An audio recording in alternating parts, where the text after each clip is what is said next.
Hi, thank you for joining us on Safety First. We're here at the Emergency 911 Dispatch Center in Suffolk, and I'm here with Miss Rachel Gale, who's the Emergency Operations Communicator, and Miss Cassandra Baker, who is the Emergency Operations Call Taker. Thank you for joining me today. Thank Thank you. you. All right, let's just get right into it. What is the first thing someone needs to know when they call a dispatcher or call to talk to someone at 911 on the 911 number? The most important is their location. If they can give a specific address of where they are. If not, landmarks, common things in the city to give us a general idea of where you are is most important.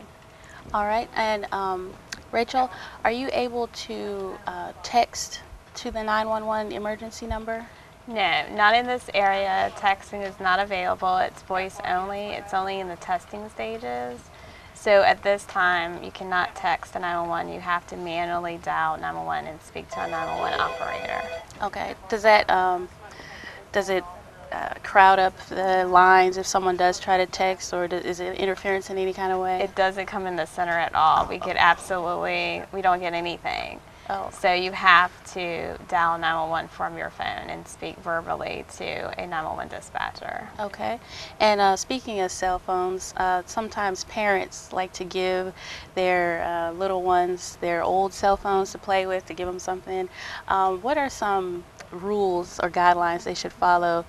Sometimes the kids can accidentally dial 911. We get a lot of those calls from disconnected cell phones. The first thing we would advise is to take the battery completely out of the phone if you're going to let your child play with it. That way we don't get missed dials or 911 hang-ups from those types of phones. And also now with the smartphones and the touch screens and everything, even though you have a lock on your phone, it can still do an emergency call out. So we don't advise giving your cell phone, even if it does have service, to a child. We get a lot of other phones, they have them in their pockets, in their purses, and it can still make that outgoing 911 call. Okay. And a problem with the old cell phones, like even if it doesn't have service, if it has power, any number that they dial from that phone and they hit send, they're going to get 911 because it only has 911 capability when there's no service connected to the phone. Oh, I see. So they may not be actually dialing 911, but they're dialing numbers and hitting the send button, and then we're just getting repeated calls after calls after calls. Oh, okay. All right. So parents, make sure you're listening to this. When is it appropriate to dial 911? To save a life, when someone's life is involved, something that has just happened or just occurred. If you're unsure, then dial 911. The dispatcher will tell you if you need to call the non-emergency number, but it needs to be something where assistance is needed quickly and at that time, not past occurrences or something that they can call the non-emergency number for. Okay, and along with when to dial, how important is it to know how to dial 911 from your specific type of phone? That's also very important because in time-sensitive emergencies, if you can't figure out how to dial 911 from your phone, time equals, lives being saved. So if you have to figure out how to dial it, that's time. That help is not being routed to you. Can you explain why it's important to listen to the call taker and answer the questions appropriately that they're asking you?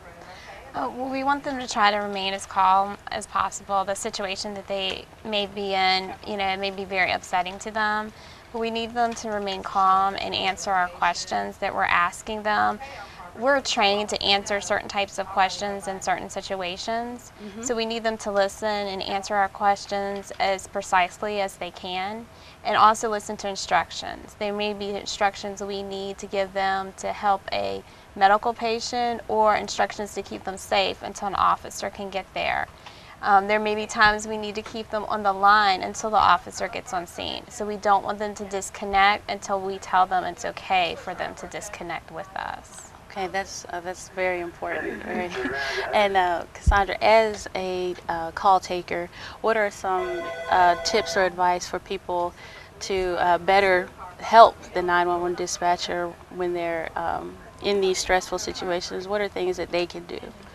I would stress to remain calm, like she said, and be aware that we know that it is an emergency, and a lot of times when we do, keep you on the line to give you instruction, it's not delaying help getting to you. Another dispatcher in the room is already sending help. So we want to stay on the line to make sure we can do everything possible, to help the situation before help arrives on scene, which is, important to us and important to the situation that's Okay. going on. All right, great. One last question before we give out the contact number, the non-emergency number.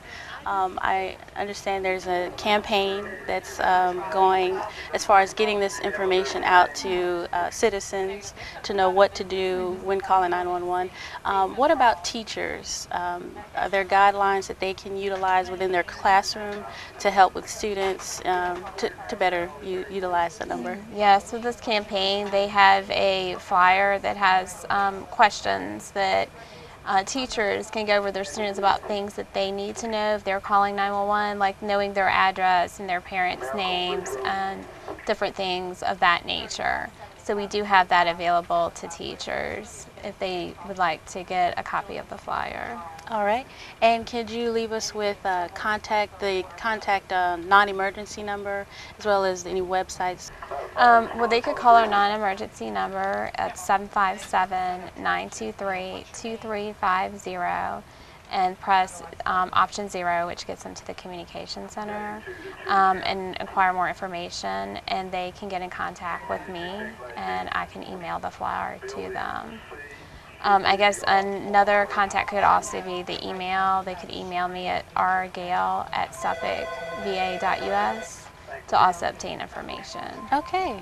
Well, thank you ladies very much for taking time out of your busy schedule. We're in the 911 center right now and joining us on this edition of Safety First.